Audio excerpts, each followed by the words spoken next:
peu, parce que j'ai sur la famille aussi, d'être un peu son confident. Et voilà. Alors, voilà ce que le Pietquin est ici, donc, hein, en 1915. Dans un document de 1444, les Allemands signalaient déjà que sur les hauteurs, les nouveaux Vinaves sont assis sur la tour. Vers 1580, un habitant de Laufey, Jean Hanozet, revint d'un voyage dans les bourgs et initia ses congénères à extraire de la tour comme combustible. Jean Hanozet de Laufey était au service, aux environs de 1550, d'Erasme Schmetz, grand commerçant de Montjoie. Il chercha à introduire la tourbe comme combustible, lui. Le bois devenait de plus en plus cher et rare, du fait de la carbonisation des forêts, dans le besoin de l'industrie. En quelques années, l'extension de cette technique gagna toute la région de Malmedy-Stavelot. C'est pourquoi Ernest de Bavière assujettit une dîme. Elle passa au chef des paroisses et fut considérée comme le fruit. La tourbe n'était pas un minerai extrait des entrailles, il fut considéré comme la tourbe, comme fruit de la terre. Par un décret du 23 1620, et de ce fait, les habitants devaient fournir au curé toutes les tourbes nécessaires annuellement à l'entretien des cures et églises. Ainsi, les terrains fangeux se vendirent plus cher que les terres. C'était une dîme qu'il devait avoir à ce moment-là. Les habitants ont bénéficié naturellement de cette tourbe, de la tourbe. De notre côté, on ne connaît pas, disons, une pénalité qu'ils auraient eu ou chose. Mais les habitants, à ce moment-là, se sont déjà tout d'abord défendus parce que les villages voisins venaient aussi. Et Zurbrod, à ce moment-là, était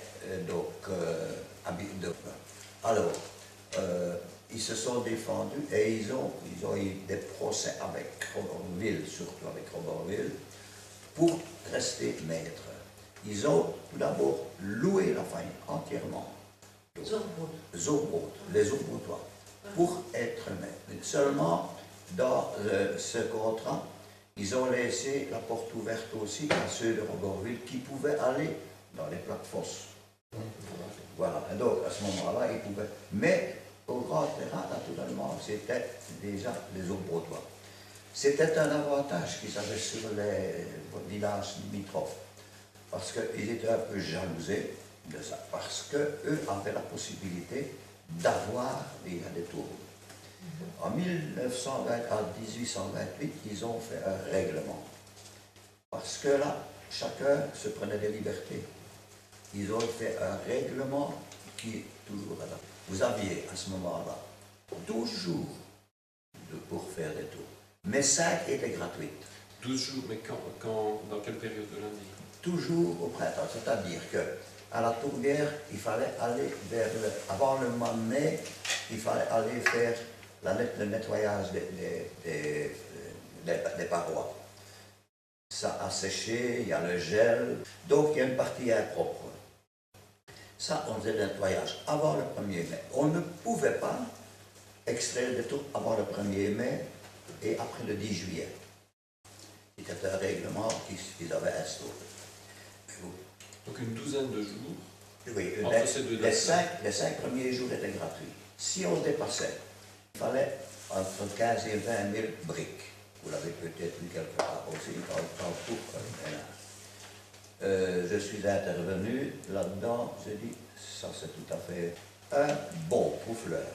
J'ai ici le troufleur de Zurbrod, qui parle aussi de ça. Et là, ils exagèrent un petit peu aussi, je les ai connus, j'y ai participé quand cette fontaine. Un bon troufleur arrivait à faire 1500 briques par jour. Disons, donc le mois, disons, entre 1000 et 1500 briques. Vous aviez 5 jours. Ça fait 7500 briques. Voilà. On dit ici un sté, donc ils avaient chaque famille avait une tourbière de 15 mètres. Il y avait parfois aussi ceux qui se dépêchaient, gagnaient chaque fois. Alors, c'était retracé. Alors, Bourg-Pès devait venir remettre les sous. Parce qu'en fait, les endroits où on était bien délimités et bien attribués. C'est une très bonne question. C'est-à-dire que les tourbières chez nous, elles étaient toujours en demi-cercle. Ça, c'était la frontière. Donc, et si vous dépêchiez, vous gagnez chaque fois une tour de côté. Au détriment du voisin qui se plaignait, alors on venait remettre les choses. On vous attribuait comme un numéro de parcelle, disons. C'était ça, voilà. Et il y avait des meilleurs que d'autres ou bien... Oui, si vous voulez, oui. Au départ, c'était tiré au sort. Voilà. Plus vous alliez vers le fond de la tourbière, plus le sommet était haut. Vous aviez jusqu'à 5 mètres de tour dans le fond, alors que vous en aviez 4 en haut. C'est ça. Alors, et plus elles sont hautes, plus elles sont oppressées en dessous, elles étaient noires. Donc, beaucoup plus calorifugé, c'était un avantage. J'ajouterais quelque chose, c'est que les parcelles étaient attribuées et que chaque année, on gardait les mêmes parcelles. Oui, toujours. Donc ce n'était pas chaque année un tirage au sort, si on veut. Non.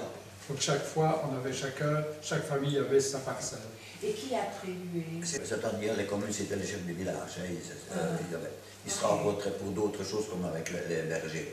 Ce n'était pas les communes comme on connaît aujourd'hui et l'administration. Vous le verrez. La commune à ce moment-là, c'était plutôt la réunion des anciens du village. Les anciens du village, oui. Ils faisaient aussi un petit peu la réunion.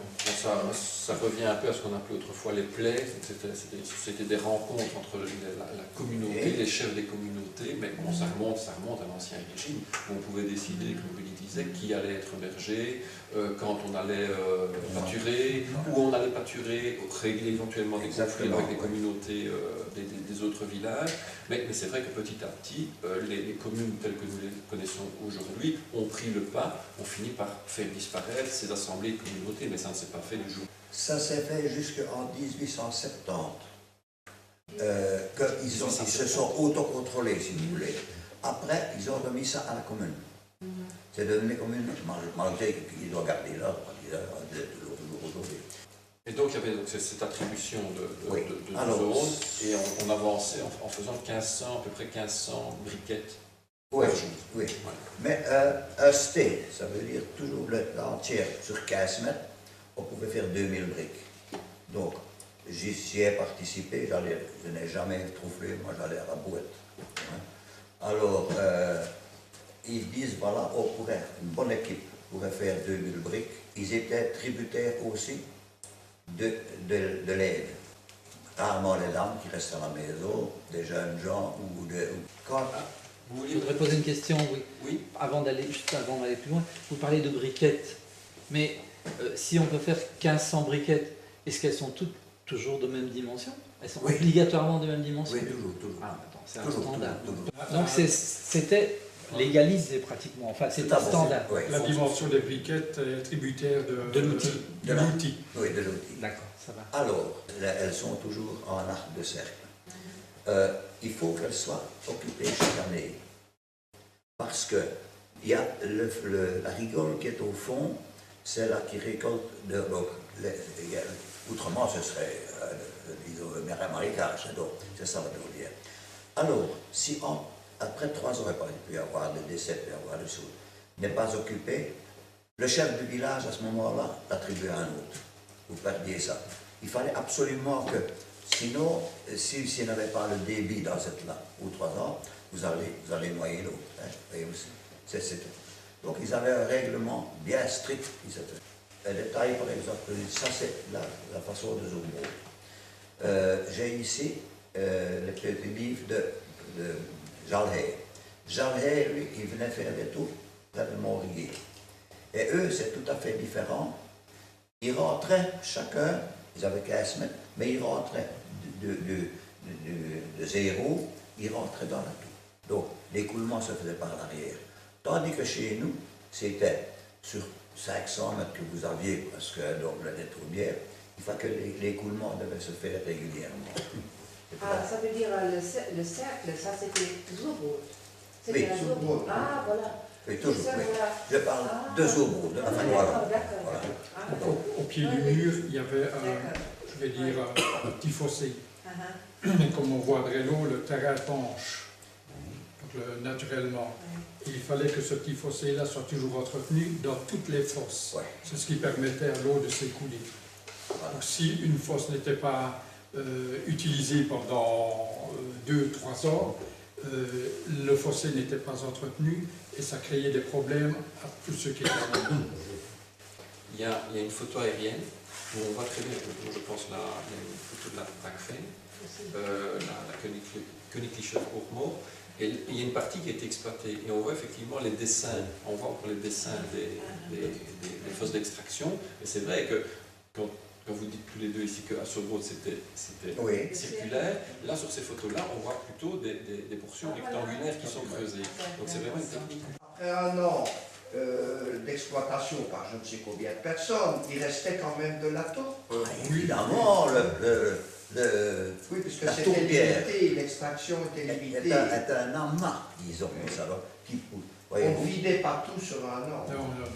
Mais là, moi, j'ai à ce propos-là, c'est vrai que j'ai toujours une interrogation, c'est parce que, comme tu l'as dit tout à l'heure, l'extraction de tourbe, elle date de plusieurs siècles, mais encore au début du XXe, au XIXe. Comment trouver les bons endroits après plusieurs siècles d'exploitation? Ça veut dire quelque part que pendant 4 siècles à peu près, on sait peut-être avant, on sait qu'on a exploité de la tourbe à Surbrod, à Jalel, à Sarre, à Hockey. Donc il y a toute une série de sites qui ont été exploités, et malgré cela, il en restait suffisamment et de bonne qualité. Donc 4 siècles d'exploitation n'ont pas vraiment... Non, Maintenant, il faut se rendre compte aussi que les villages d'autrefois n'étaient pas les villages d'aujourd'hui en Non, termes non, de chiffres non, de non. population.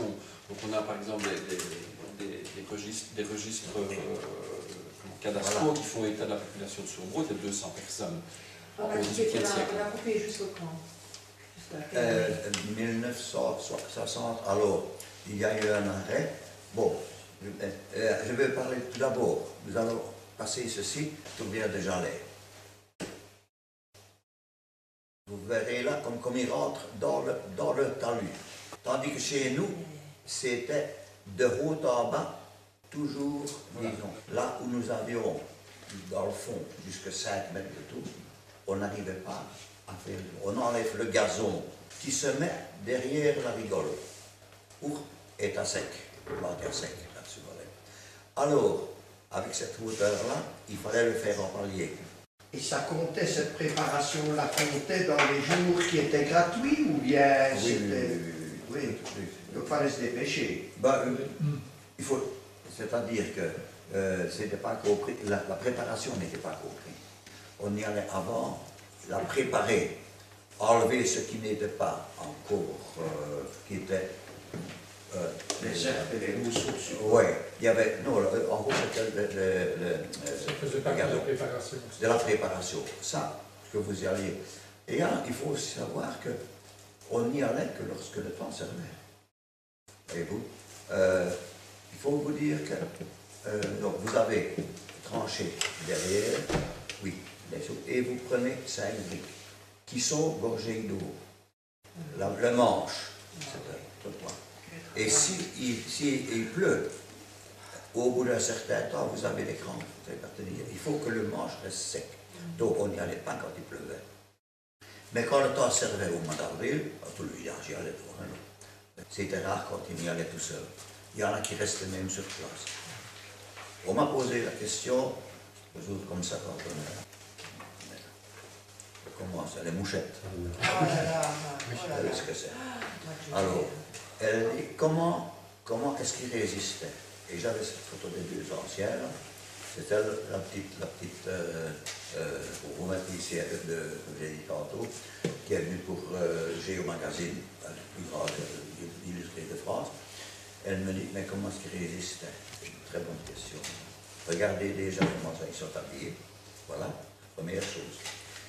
Alors, on fumait, c'était pas suffisant. Mais à l'époque, on chiquait. Qu'est-ce que c'est? Cette histoire-là, c'était noir, on coupait un morceau. Je vous assure, gamin, je l'ai goûté aussi, mais je vous assure. Alors, voyez-vous, c'est ça. Bon. Ici, et ça, les mouchettes ne supportaient pas. Donc, ça éloignait les mouchettes. De cette façon, ils résistaient comme ça. Oui, ils étaient habillés naturellement, de haut en bas. Parce qu'il faut dire aussi, le trou-fleur en général partait à 4 h du matin pour être sur place dès que le jour arrivait. Et vers 8 h 30 venait l'aide avec le déjeuner qui se mettait à la brouette. Les briques étaient mouillées, hein, il fallait les conduire à 20-30 mètres sur le noir loué, comme on dit, c'était l'endroit où on les mettait à sécher. Elles étaient toujours disposées d'est en ouest pour que les vents dominants puissent donc déplacer dedans. Elles restaient comme ça. Après 3 semaines, un mois, disons vers le mois de 20, on y allait faire à ce moment-là la montage. C'est-à-dire on en prenait 4 et la 5e pour que la base aussi sèche. Ou sinon vous auriez que le dessus qui était. Donc, et puis alors, vers le mois d'août, alors on faisait les monts qui restaient jusque vers le 15 septembre. C'était le moment où on retournait. Alors les jours deviennent plus courts. Donc tout est bon à l'extérieur et les morceaux à l'intérieur. Voilà. Voyez-vous. Et ça séchait encore jusqu'à, comme je dis, vers la mi-septembre. Après ça devenait déjà plus dangereux parce que les pluies arrivaient, donc tout ça, les jours plus courts. Alors, pour en revenir à la quantité, on fait 1500 avec le beau trou-fleur, ça fait 7500. Et on ne dépassait pas 8000. On ne savait pas mettre plus de 2000 briques par char. Il fallait seul, comme c'était des plaines, où il y avait des ornières et tout ça, on sortait des demi-chars. On prenait 1000 briques, on les ramenait sur terrain.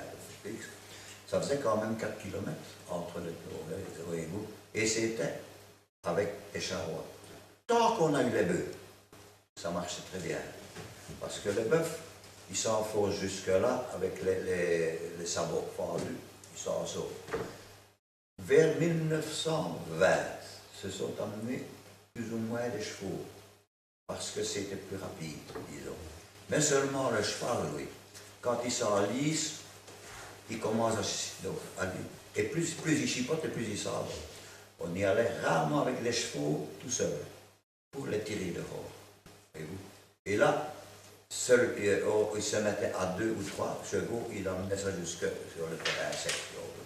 Ça, c'était toute une technique. Voyez-vous, c'est ça, on a besoin on s'entraidait. Donc, il pouvait y avoir autre chose qui arrivait là-dedans, au terrain. Donc, c'est rare quand on y allait tout seul. Sauf, par exemple, on me dit, il y en a 2 ou 3 qui passaient la nuit, là, pour ne pas se déplacer, les gens plus âgés. Il n'y avait pas des vols, parfois, où quand les gens retournaient chercher leur paquet, que... Non, pour arriver sur place, c'était déjà une technique. À part, il fallait venir avec un attelage. Ou sinon, si quelqu'un n'avait qu'à panier quelques kilos de briques, qu'est-ce que ça faisait sur 2000 briques? Ça n'avait pas grand-chose. Maintenant, tu disais il y avait 5 jours gratuits. Oui. On pouvait quand même faire. On avait droit à 12 jours. Les 12 jours il fallait payer. 12 jours parce que si on avait fait plus, je suppose qu'on aurait trop exploité le gisement. Si on avait permis de faire cela de manière tout à fait libre. Mais les autres jours, il fallait payer, parce que tu viens de dire ici, en général, les gens ne prenaient que leurs 5 jours gratuits. Et ceux qui payaient éventuellement des jours supplémentaires, c'était pour revendre ou c'était aussi pour leur consommation personnelle? Très bonne question. C'est-à-dire que dans le règlement, avant, au début, quand ils avaient fait ça, ça existait, alors, avec les femmes descendaient avec une hotte, et allaient vendre les briques en ville. Quand ça c'est devenu tout régulier, ils se sont dit, mais attention là, ça ne va pas être éternel. Alors on a mis interdit, encore aujourd'hui c'est interdit. Nous avons toujours le droit de faire des tours, ici parce que nous sommes usufruitiers là-dedans, mais il est strictement interdit de vendre n'importe quelle chose. Je vais vous expliquer, puisque vous en y êtes. J'ai eu la visite ici de M. Bodaroué, ici, donc, l'entreprise Bodaroué. Il dit, voilà, j'ai une distillerie à Liège, il est allé en Écosse, et ils font du whisky avec de la... Alors, moi, je suis tombé la nuit, je n'avais jamais entendu ça. Alors, qu'est-ce qu'il veut, ce monsieur? Il voudrait bien faire ici un essai. Et il a dit, ben, fais venir de la toupe. Ah non, je veux de la toupe ici. Ah.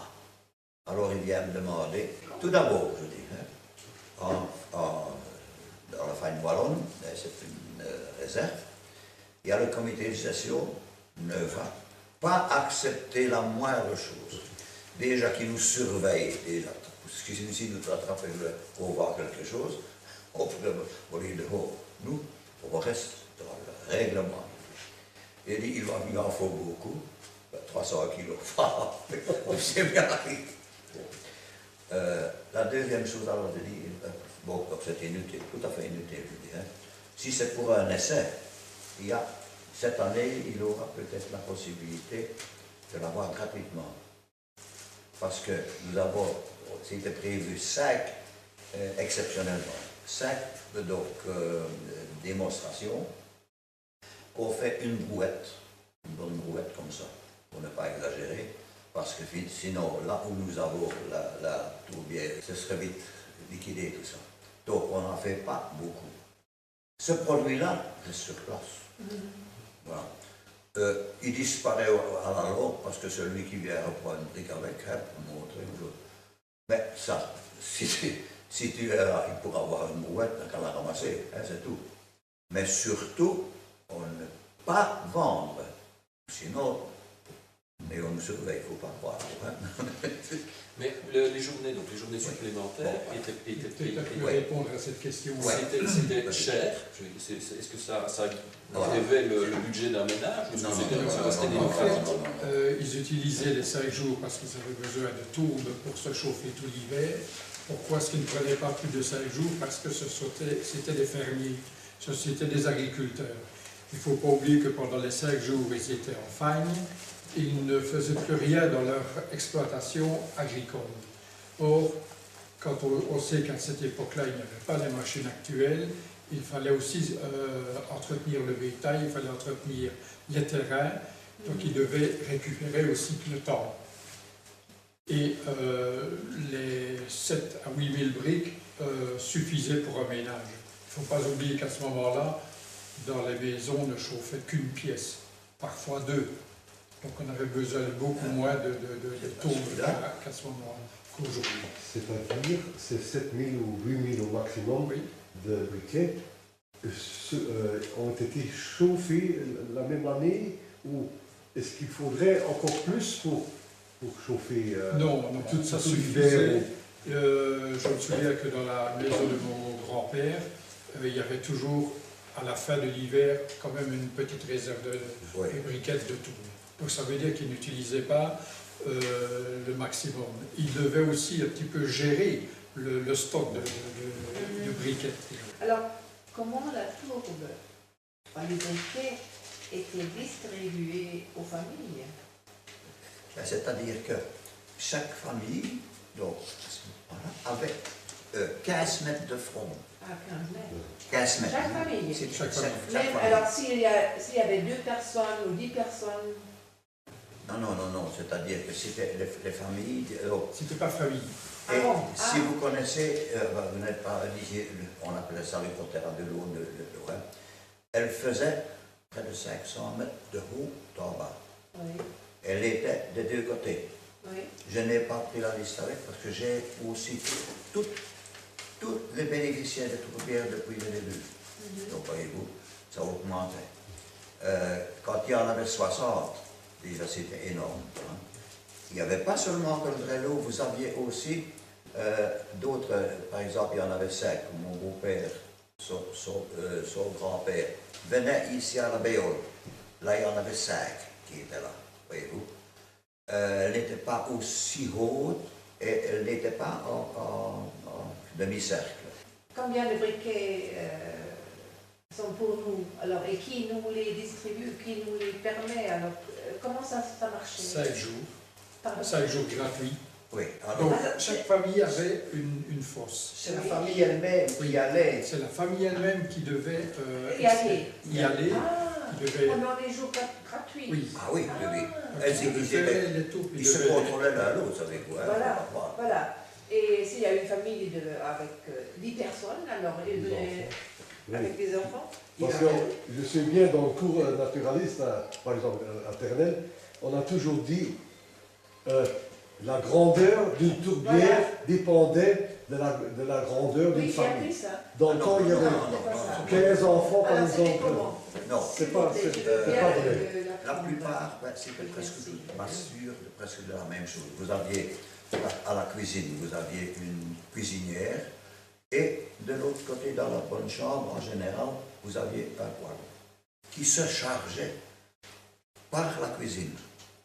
C'était voyez-vous, on va dire, il n'y avait pas de possibilité de les alimenter de l'intérieur. Il n'y avait pas de fumée ni rien. Ça, c'était à l'extérieur du mur. Et vous aviez, à côté de la cheminée, de la cuisinière, il y avait un trou. Les murs étaient à ce moment-là un peu plus larges parce que la cheminée prenait. Et alors, vous l'alimentiez de la cuisine. Donc, à la cuisine, au-dessus, vous aviez, c'était tout noir, parce que, avec la fumée, jamais dans la bonne chambre. Voyez-vous? C'était comme ça. Alors, comme famille, alors, pendant les 5 jours, j'y vais, alors, et je coupe avec, toute la famille coupe afin Ben, selon ses besoins. En général, il n'y avait qu'une personne qui coupait les briques. C'est un travail. Hein. Donc, grosso modo, aux environs du début du XXe siècle, on est encore dans l'ordre de 60-70 familles pour un village comme Surbourg. Donc, quelque part, pour l'attribution des zones de tourbe, on est plus ou moins dans le même schéma. Donc, Alors, voilà, chaque famille 50 avait- personnes, ça veut dire à peu près Oui. un mari, 2-3 enfants, donc on tourne autour d'une population de 200-250 personnes. pour un Alors, village chaque comme famille Surbourg. avait le même droit. Oui, oui, Voilà. oui, Et c'était combien? Vous avez dit combien? 15 mètres. 15 mètres. 15 mètres. Et qui déterminait les mètres? C'était ceux de la parcelle à côté qui surveillaient qu'on ne dépassait pas? disons, Ou bien... c'est ce que j'ai dit tantôt. Merci. Hein. Si vous avez un qui travaille beaucoup, disons, il gagnait sur leur chose. L'autre n'avait plus que 15 mètres. Oui. Alors, Oui. au bout d'un moment donné, ben, il se plaignait et il venait remettre les 15 mètres là. Et vous êtes comme ça. Vous voyez que les Giers sont déjà présents à Surbourg en 1755. Il y a un François Gier et un Jean Gier, qui sont sans doute deux de tes ancêtres. Voilà, ici. Ouais. De 1755. Ouais, c'est ça. Voilà pourquoi je ne retrouve pas le nom de mes grands-parents. Ah, Qui était Ils sont arrivés un peu plus tard. Le premier Dylan qui est arrivé à Surbourg est né en 1729. Donc, ce qu'il y avait aussi, c'est que il y avait une limite. Il fallait habiter dans une certaine limite Ah oui. qui était bien déterminée pour pouvoir bénéficier des tours. Ça veut dire que celui qui habitait un petit peu à l'extérieur n'en avait pas droit. ici, nous sommes sur les tours. Disons que le village existe en 1880, avenue Leffenbahn, ici. Donc, tout un quartier s'est développé autour de la gare. Il n'avait pas le droit d'aller faire des tours. Il était exclu. Ça a créé... Ben, c'était... Une autre précision aussi que je voudrais donner, on ne se chauffait pas uniquement qu'avec de la tourbe. Non, non, non. Ah On bon? se chauffait au bois aussi. Il y a- Bon, aussi, oui. La tourbe servait surtout pour allumer le feu Oui. ou pour garder le feu. Ah bon. Oui, ça, il a raison. Voilà, le soir, il faut savoir que on mettait une tourbe, donc, et on fermait le tirage. Le matin, il y avait toujours comme les briquettes. Alors, Là, c'est peut-être un peu exagéré, mais la maman se levait toujours presque 1 heure avant les autres.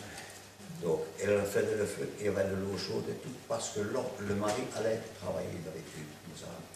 Les enfants allaient à l'école. Il fallait que tout ça soit prêt le matin. Alors, elle devait allumer le feu, elle avait la tourte, elle mettait simplement du mois dessus. C'était un feu continu avant. Oui, Si avant on qu'il veut, arrive. si on veut, oui, c'est ça. Et les jours d'exploitation, c'était les mêmes pour tout le monde? Ou bien moi j'allais aujourd'hui, le voisin allait la semaine prochaine? C'était d'une telle date à une telle date, donc ils pouvaient choisir Oui. entre les deux. Ben, ils choisissaient d'abord le temps idéal, Idéal, oui. pas de pluie. Ils y allaient souvent en bande, comme on dit. Oui, Parce qu'ils avaient aussi besoin du voisin pour une C'est ça. chose ou l'autre. Ils se ils demandaient. s'entraînaient. Madame, je ne sais pas comment, qui est arrière-grand-mère, qui est veuve, Oui. qui n'a pas la force physique d'aller chercher de la tourte, donc elle doit se contenter d'autre chose. Mais est-ce qu'on lui attribue quand même une parcelle? Bon, disons, il peut y avoir, à un moment donné, où une femme est veuve, elle n'a pas. Alors, c'est un autre qui travaille à sa place. Mais Pour il est elle. comptabilisé pour celle-là. Ah oui, pour elle. Vous-même. Mais alors, Il va passer peut-être 5 jours chez lui, mais si la voisine ne sait pas y aller, il pouvait s'entraîner, il allait travailler. C'était contrôlé, je veux dire. mais à ce moment-là, il va être payé pour son travail? Non, non, non, non, non, non, non. Donc il va non, le puisqu'il faire gratuitement? travaillait Oui, mais... sur l'ensemble. D'accord.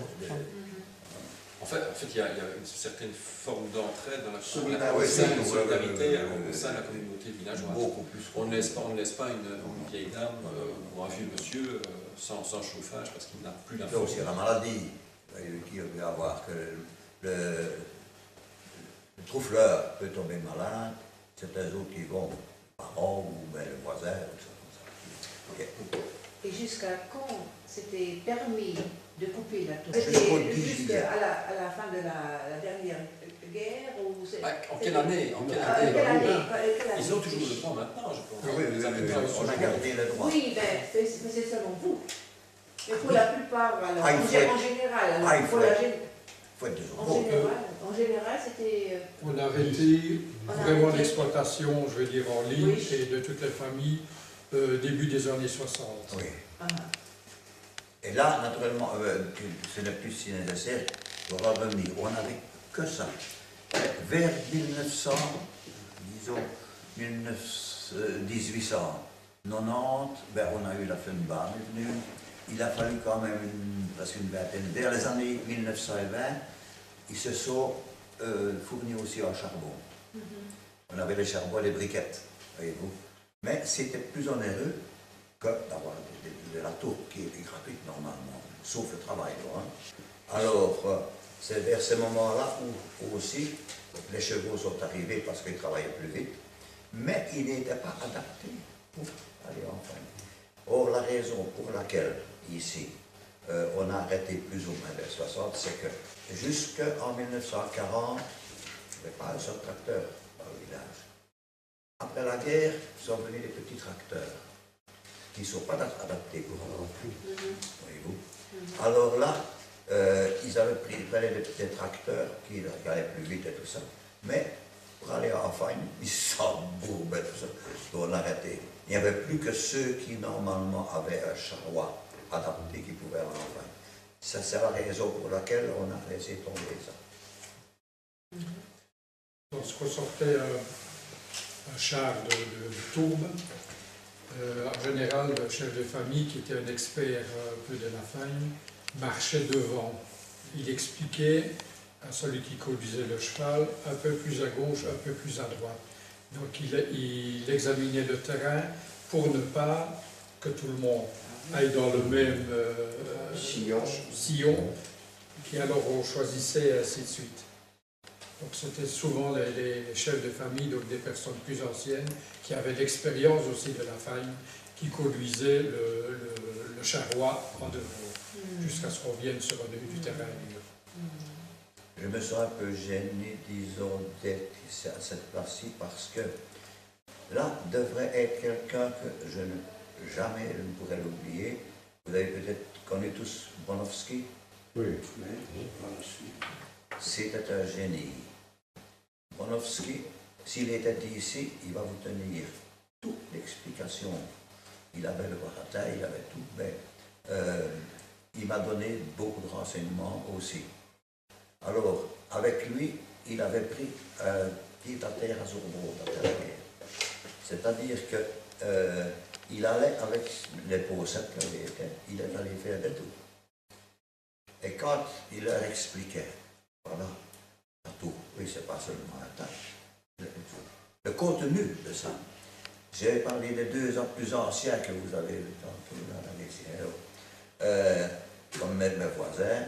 Ils m'en ont parlé pendant des années de Monowski, le professeur. Il l'appelait Monowski, les hommes. Parce que eux, quand ils venaient là, ils avaient eu la visite du professeur Monowski. Et ils étaient heureux parce qu'il leur expliquait, disons, la possibilité d'avoir ça. Il y a une chose que je peux vous expliquer, en sortant un jour, j'étais allé avec Galen ici et Henri Bodaroué. Quand ils sont arrivés à la sortie de la fagne, ils se sont arrêtés. Ils ont mis un pied, genou par terre. Ils ont remercié la fagne de ce qu'il leur donnait. Ils étaient très croyants dans le temps, ils étaient peut-être un peu superstitieux, mais donc ils reconnaissaient que la fagne leur avait donné quelque chose.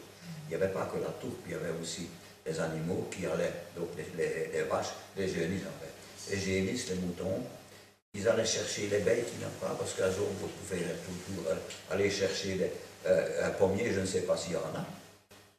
À Zorbo, nous sommes sur le penchant est, et les fruits ne donnent pas. Donc, ils avaient les fruits de la terre. Maintenant, depuis, après la guerre, à un moment donné, c'était l'invasion. Là, on a mis une chose, il fallait l'autorisation de la DNF. Donc, chacun, si vous allez chercher des myrtilles, il vous faut les choses. Et chaque année, c'est renouvelable, ça. Donc, et ça part aussi à la région wallonne, parce qu'ils surveillent aussi. Oui, voilà. On ne peut pas, dans la réserve, cueillir au pain. Interdit. C'est bien à l'extérieur. Ce sont des petites choses, les avantages que les habitants avaient. Oui. C'est renouvelable, ces droits. Renouvelable chaque année, oui. Chaque année. Chaque année. Et la tour, finalement, puisque c'était plus un chauffage d'appoint, moi je croyais qu'elle le servait. En grande partie, donc ils prenaient ce qu'il y avait. Le reste, ils essayaient d'avoir du bois, des haies ou abattre un arc ou des choses comme Mais ça. elle ne donnait pas plus de fumée que de chaleur? Est-ce que ça chauffait bien? Ça faisait assez bien la fumée et c'était l'odeur surtout. Moi je n'ai jamais dit cette odeur-là. Mais il y en a par exemple, j'ai mon fils qui fait toujours des tours maintenant, alors que c'est un professionnel de musique. Il va se faire des tours. Et bien, quand on est là, il a le poêle norvégien qui ne laisse pas beaucoup de fumée. Mais on sent quand même la fumée. Je ne dis pas que ça me dérange, mais je ne couvre pas. Mais certains l'apprécient. Vous savez pas. Comment était considérée la tourbe par l'habitant de Surbrode? Est-ce qu'il disait, ben, si j'avais du bois, ce serait quand même mieux? Ou est-ce qu'il disait, ben, j'ai de la tourbe, c'est bien? Ou est-ce qu'il pensait qu'il avait un combustible de moins bonne qualité? Non. Est-ce qu'il regrettait de ne pas avoir du bois? Ou est-ce que c'était devenu quelque chose? C'était, tout d'abord, c'était gratuit. Le travail, ouais, c'était tout ça. Ouais. Ils n'étaient pas riches, ces gens-là. Avoir de bois, c'était plus difficile. On prenait tout ce qu'il y avait moyen de brûler dans les mais ça ne suffisait pas. Ils avaient l'avantage sur les villages limitrophes. Et vous, ils s'en sentaient un petit peu fiers de ne pas avoir. Eux, ils avaient une richesse que voilà, les autres n'avaient pas. C'est ça. Et c'est ça qu'ils étaient redevables à la famille. Oui, la tour, il faut dire que c'était aussi une tradition. Donc on y allait chaque année, on en parlait l'hiver, au printemps on va faire les tours. Ils se mettaient parfois d'accord pour aller ensemble, pour ne pas être seuls. Et chaque année, ça se renouvelait. Oui. Ça devenait peut-être un peu une fête comme les moissons, la fin des moissons avant, quand on faisait à la main. Surtout quand on allait la rechercher. Oui. Parce que alors là, on récupérait le fruit du travail Et c'est vrai que c'est un peu une petite fête. Je rebondis à cela. Est-ce qu'il y avait autour de, je veux dire, de la clôture de la saison une manifestation particulière, une fête, un repas, quelque chose de spécial? Ça se faisait plutôt sur place où Oui. ils avaient une bouteille de péquet ou ça. On buvait un verre et puis. Et quand vous parlez d'une richesse, alors j'ai l'impression pour vous, ça doit être quelque chose vraiment spécial que vous pouvez toujours couper de la tourbe. Oui, c'est un droit que faut nous passer sur le corps pour Mais comment vous l'avez eu on s'est cette fois? défendu. En tant qu'habitant de Automatiquement. en tant qu'habitant de Surbrot, chaque famille peut bénéficier de ce droit. Maintenant, disons qu'il y a beaucoup de nouveaux arrivés ne connaissent pas ça. Et comme dans tous les villages, maintenant, il reste encore le tronc des plus anciens. Et peut-être que les villages de Mutsenich et tout ça, est-ce qu'ils ont ce genre, est-ce qu'ils ont encore, enfin je ne sais pas, je pose la question, hein, est-ce qu'ils ont encore ce genre de droit familial? Mais c'est vrai qu'on exploite pas vraiment L'exploitation de la tourbe, non, mais pour cueillir des myrtilles, Oui, c'est ça, oui. nous autorise aux habitants de Konsen, Oui. Mutsenich. Voilà. c'est le même principe. Mais ils ont aussi, je ne l'ai pas pris avec, mais autrement, vous avez chaque année l'autorisation d'aller cueillir les fruits. Est-ce qu'il y avait, comme pour le vin, des bonnes années et des moins bonnes années? Ah oui. Et qu'est-ce qui Oui, fait cette qu'est-ce qui fait qualité? La météo. Le temps, La météo, Ah principalement. oui. il fallait que ça sèche bien, probablement. Des années, ça séchait très très vite. D'autres années, il fallait plus de temps. Et c'est pour ça qu'on avait la limite le 10 juillet, parce que c'est la limite du séchage. Elle n'aurait pas été appropriée jusqu'au mois de septembre. Oui, septembre, vous disiez. Oui, il faut dire, le 10 juillet, on ne pouvait plus faire de tour sur le modèle, que sur démonstration. Il y a des démonstrations. Mais pour sortir leur tourbe, Oui. ça, ils pouvaient dépasser le 10 juillet. Oui, mais aller les rechercher, on n'y allait pas. Ah, voilà. On n'y allait pas, aller les rechercher, on y travaillait. On y travaillait. Ah oui, il fallait encore le séchage et puis jusqu'en automne alors. Si ma femme était Ah, ici. ça. Du 1er mai au 10 juillet, c'était uniquement l'extraction. L'extraction. Puisque quand elles étaient extraites, il fallait qu'elles sèchent. Et puis après, à certains temps, ça dépend aussi de la météo, on en mettait deux comme ça, et une cinquième au-dessus. Donc elles séchaient encore un certain temps comme ça. Et puis après, on faisait les monts. Donc les monts, c'était à peu près ça. Et là, elles étaient mises en rond comme une tour. Vous dites que vous pouvez toujours aller exploiter. Oui. Imaginons que je vienne le mois prochain habiter Surbrot. Oui. Est-ce que je pourrais Il demander, n'est pas mis un délai, mais c'est toujours la commune. Alors que c'est une réserve, il y a un comité de gestion, et c'est là qu'on se bute bien souvent. Il dit, mais nous, qui commandons maintenant. Non. C'est toujours le droit qui a été donné à la commune. C'est un terrain donc, sur la commune de même, disons, hein, donc, même si c'est en réserve. Et c'est la commune qui délivre l'autorisation de le faire. Elle vous délivre une tourbière, comme on appelle ça. donc ce n'est pas limité aux anciens trou-fleurs qui continueraient et qu'on dirait à des nouveaux, non, vous c'est fini, on n'accepte plus de nouveaux. Ben, disons maintenant, il n'y a plus que... Il n'y a plus personne qui Il y a, reste il y a sur ces quelques choses. années. Mais disons, les petits-enfants maintenant en ont entendu parler et pour garder leurs droits, ils sont une dizaine, presque les jeunes, ils ne vont pas tous. Mais enfin, ils ont pris la tourbière parce qu'il n'y a plus toutes les tourbières. Quand ils vont ensemble maintenant, ils ont deux tourbières qu'ils font ensemble. Donc, et ils travaillent ensemble. C'est mon fils le plus ancien maintenant qui initie déjà les jeunes. Il viendrait aussi, hein, c'est bien. C'est autre chose. Il faut être en tourbière, travailler. Vous avez, c'est ce que je dis quand j'étais avec un groupe, ici en Fagne. Vite. Écoutez un peu le silence. Après une minute, je dis, maintenant écoutez le bruit. C'est toujours, il y a les oiseaux, il y a le vent dans le buisson, voyez-vous. Et là, il marche, vous voyez. Et comme je dirais mon fils qui est musicien, quand je vais là, je vais me recycler. Aujourd'hui, c'est tellement bruyant, tout. En plus que, s'il faut de la musique, il faut que ça soit volégant, ça dans le bazar, c'est plus une vie, hein, maintenant. Vous voyez, c'est ça le... Et ces droits d'usage ou d'extraction se rapportent automatiquement aux fils, petits-fils, etc. Ou à la communauté, disons à la communauté. Il ne faut pas que ce soit le petit-fils de tel. On avait ce que la comité de gestion a demandé souvent. Tu ne veux pas me fournir qui était là ou là ou là? Je le sais tous, mais ils ne l'auront pas. Parce qu'ils finiront par dire, tu iras là et pas là. Voyez-vous? Non, regarde ça.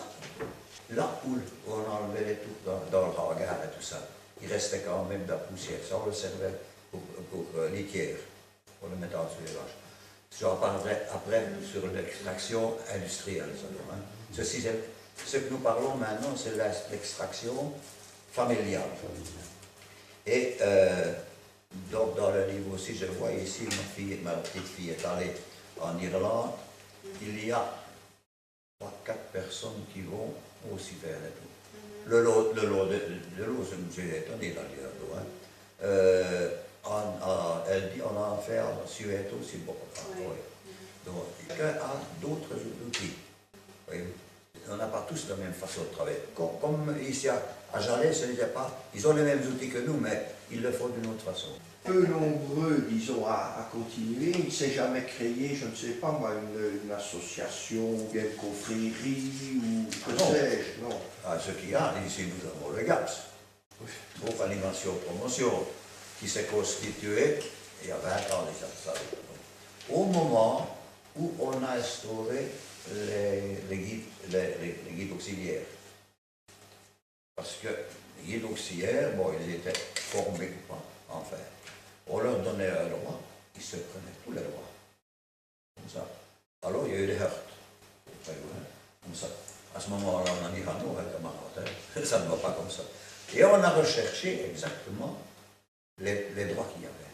Voyez-vous, quand on a vendu ça, c'était donc à la région Hollande, c'était là, ils ont une réticence. Alors ils leur ont dit, voilà, bon, de toute façon, vous n'en ferez pas longtemps, on vous donne le droit ancestral. Mais il faut qu'on se limite à ça aussi. Si vous avez les droits, vous avez aussi les devoirs. Voyez-vous? Et si nos ancêtres ont défendu tellement la fagne ne serait pas ce qu'elle est aujourd'hui sans nos ancêtres, faut bien le dire. Voilà. Comme je l'ai dit tantôt, je ne sais pas si je vous l'ai expliqué avec M. Bronowski, quand, après des années, je suis allé avec lui en fagne, nous sommes arrivés à la limite de la Via Mensuelesca, où elle était découverte. Il a expliqué à ce moment-là, voilà, voyez-vous, quand j'étais au départ, je savais traverser la fagne sans prendre les choses. Il n'y avait pas de touradon. À la longue, les touradons sont venus. Alors, il dit, voilà, aujourd'hui, c'est presque impossible. Quand il a expliqué tout ça, il dit, monsieur, je peux dire un mot. Il dit, du temps de nos ancêtres, ils allaient en fagne dans toute la région, sauf dans les marécages. Mais, ou bien, les animaux venaient peut-être ça, ou alors, on fauchait. Le surplus, chaque après, on pouvait avoir une parcelle où on avait de ça. C'était pas la litière, c'était ce qu'on donnait en surplus. Dans certaines régions, on donne de la paille après le fourrage, comme ça, en surplus, pour la nuit. Le matin, c'est disparu. Voyez-vous, c'est comme ça. C'était de moindre qualité, mais enfin, l'animal avait quelque chose, comme ça. C'est la différence. Puisque les communes, excusez-moi, je vous interromps, puisque les communes attribuaient le droit, elles ne prélevaient pas un impôt d'une forme ou d'une autre sur le nombre de briquettes ou que sais-je, non. Là, on a déjà, évidemment, c'était pas utilisé, mais c'est vrai qu'au-delà d'un certain nombre de jours, il y avait... Ah oui, on payait là, oui. Maintenant, ce qu'il ne faut pas oublier non plus, c'est que c'est vrai que dans une certaine mesure, c'est toujours assez complexe de pouvoir faire l'historique de tous les droits qui étaient attribuées aux communautés villageoises et les formes de retour de qui étaient accordées aux personnes qui a. Chaque commune avait ses propres... Chaque commune, mais avant cela, c'était des seigneurs. Bon, c'était le prince abbé de Stavlos, c'était le prince évêque de Liège ou leurs ayants droit. Et c'est vrai d'une communauté à l'autre, d'un village à l'autre, ça pouvait être différent. D'un côté, on pouvait jouir d'un certain droit quasi gratuitement, d'un autre côté, c'était en prestant un service, d'un autre côté, c'était en s'acquittant d'une taxe. Donc il faut quand même reconnaître que le premier texte qui fait état d'une exploitation de la fagne, c'est un droit de pâturage à la fagne wallonne qui est accordé notamment aux habitants de Robertville en 1444. C'est vrai qu'il y a une liste de personnes, donc on leur attribue le droit de pâturer dans une certaine zone en fagne wallonne, qui est délimitée très précisément. Ensuite, la liste des personnes qui ont droit à aller pâturer est citée, avec en regard une certaine forme de taxation qui est à délivrer au seigneur Schönbach. Donc voilà, c'est une forme... Maintenant, ça ne veut pas dire que dès qu'il y avait un droit d'exploitation de quelque forme qu'il soit, donner régulièrement cours à une rémunération ou un service. C'était vraiment très bigarré, très différent d'une région à l'autre, et aussi d'un village à l'autre, et aussi en fonction des époques. C'est vrai que la forme d'exploitation des tourbières sur Brode, aujourd'hui, au XIXe siècle ou sous l'Ancien Régime, il y a des accommodements, il y a des choses qui sont différentes. Les truffeurs, ils étaient employés par les seigneurs ou... Non. C'est-à-dire, vous avez la communauté villageoise vit dans son village, mais à l'origine, quand je dis à l'origine, c'est vraiment au Moyen-Âge, tout appartient, le système qui vient après les Romains, après l'Antiquité, tout appartient au roi, tout appartient au seigneur. Donc c'est petit à petit qu'il y a toute une série d'accommodements qui se fait, parce que le seigneur ne sait pas exploiter tout seul, donc il ne sait pas tout régir, donc il donne des droits et en échange de ces droits, il reçoit une rémunération. Quelque part, on n'est pas tout à fait sorti de ce système-là, puisqu'on paye toujours des impôts à l'État pour aller sur des routes. Mais c'était qui, les truffeurs? C'était les villageois. Les chefs de famille ou pas? Les fermiers, les habitants. Les chefs de famille aussi. Ils étaient au départ fermiers, donc ils étaient agriculteurs. Donc chaque famille avait une ferme, avait un certain nombre de hectares de terrain, et ils avaient droit alors d'aller faire des tours. Ça veut dire chaque chef de famille pouvait être truffeur. Oui. Attention, ce qui est aussi, c'est parce que cette question est intéressante, parce que très souvent, on essaye de calquer le mode de fonctionnement autrefois avec ce qu'on connaît aujourd'hui. Aujourd'hui, on a, pour la plupart d'entre nous, chacun une profession. Voilà, moi je suis historien, bibliothécaire,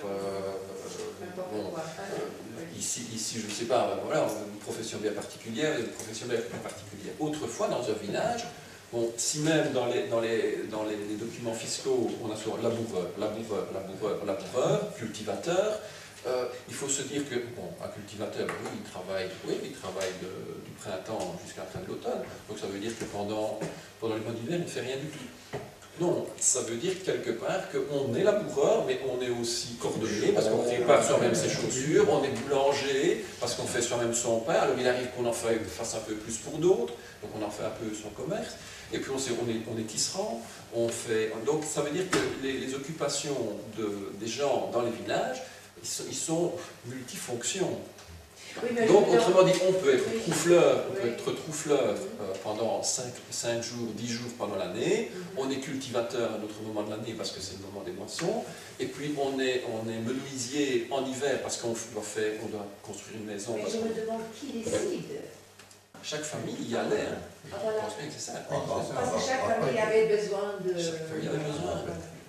Je vous ai parlé... En général, c'était le chef de famille qui était truffeur, parce qu'il avait l'expérience. Voilà, c'est ça. En général, il y en avait qu'un qui extrayait, donc qui coupait les briques, et il avait besoin de ses fils ou bien de sa femme pour transporter ces briquettes-là ils les mettent sécher.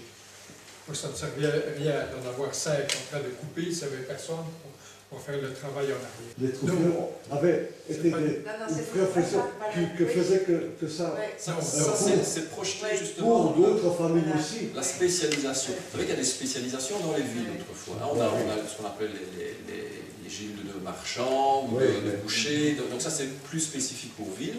Dans les villages, tout le monde est ici dans la région, tout le monde est trou-fleur, tout le monde est cultivateur, tout le monde est menuisier. Donc il y a vraiment... les villages fonctionnent ce qu'on appelle en autarcie. Donc ils subviennent à leurs besoins en ayant très peu besoin de l'extérieur. Donc autrement dit, tout le monde doit plus ou moins pouvoir faire tout. Donc, et c'est vrai que l'essentiel, c'est cultiver et élever des bêtes. Donc, On ne saurait pas être trou-fleur de profession, puisqu'il ne travaille que 5 jours par an. Quoi, hein, Mais seulement, Mais ce n'était pas nécessaire. Ici, nous avons parlé des trou-fleurs, enfin livre, comme ça. Le danger est venu à un certain moment où on a voulu industrialiser.